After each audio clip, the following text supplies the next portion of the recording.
The scene is safe. Napadaan na Pero nagkasabas kung sila, na. nabubulo na yung baby ko, nabubulo na yung pasyente ko, hindi na siya makahinga. Pwede ko mahawakan. Always ask for consent. And then, Sigang pala. assess for signs and severity of foreign airway obstruction. O pala ganyan. Then, position the infant in prone on the rescuer's lap supported by the hand and forearm and give 5 back slaps between the shoulder blades using heel of one hand. So, every slap, i-check natin kung na-dislodge. 1, check. Wala pa rin. 2, check. Wala. 3, Wala. check. 4, check. Wala. 5, check. Wala. Then, kung unsuccessful, or check muna natin, if not dislodged after 5 back slap, position the infant in supine on the rescuer's lap, supported by the hand, and give 5 chest thrusts using 2 finger technique. 3, 1, 2, 3, 4, 5.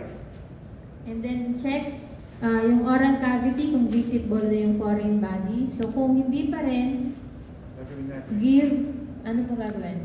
5. Stress ba o box na? Back. Back slap.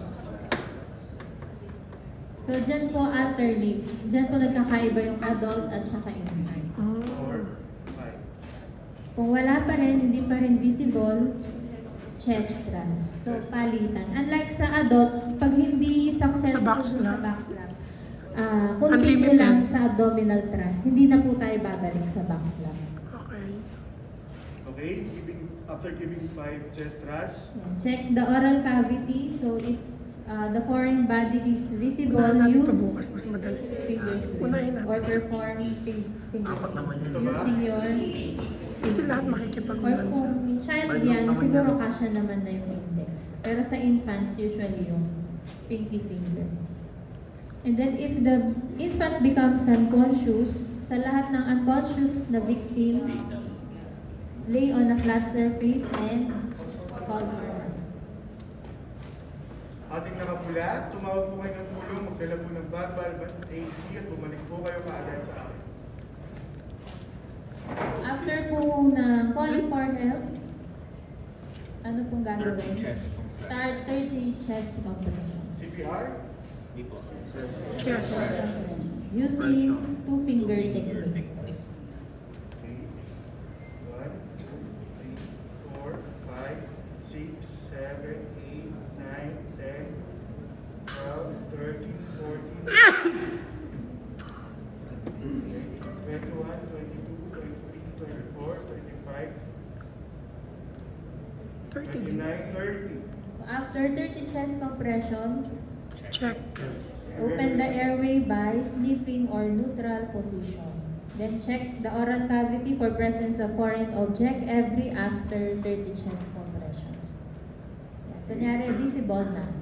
Visible, anong gagawin natin? Finger sweep. Ito. Pinky.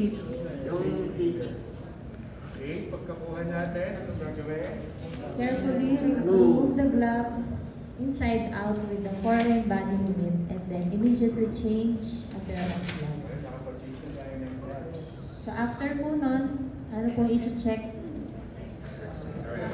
Since unconscious yung infant, check for pulse and breathing. Nakarating ba? Pinky. Brachia. Okay, pulse check. 1,001, 1,002, 1,003, 1,004, 1,005, Positive pulse, negative breathing. Rescue breath. Sa infant po, ilan?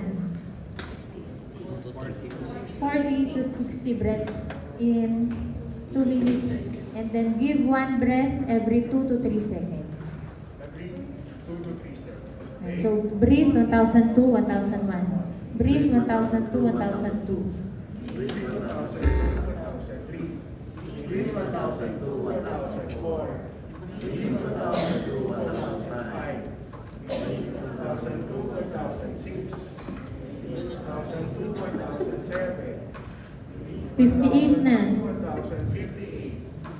1,002, 1,059. 1,002, 1,060. Break. So, start with the breath and be back. After rescue breathing, check for pulse and breathe. Checking for pulse and breathing. 1001, 1002, 1003, 1004, 1005. Positive pulse, positive breathing. Recovery position. So while naka-recovery position yung baby natin, we can do our secondary assessment. Or pwedeng rapid trauma assessment kung merong trauma. So kung sa case ni baby wala namang trauma, after secondary assessment, ano po gagawin? Referral or transfer. May question po sa mga skills natin.